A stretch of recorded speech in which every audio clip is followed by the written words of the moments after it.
How to say colors in Thai? Color is สี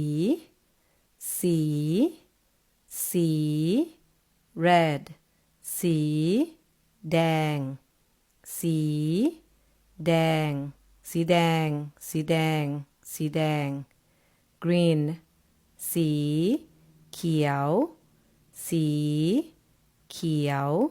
สีเขียว black สีดำสี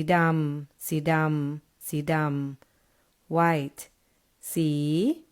ขาว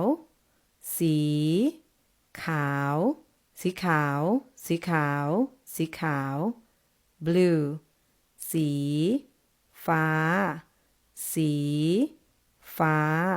สีฟ้า orange สีส้มส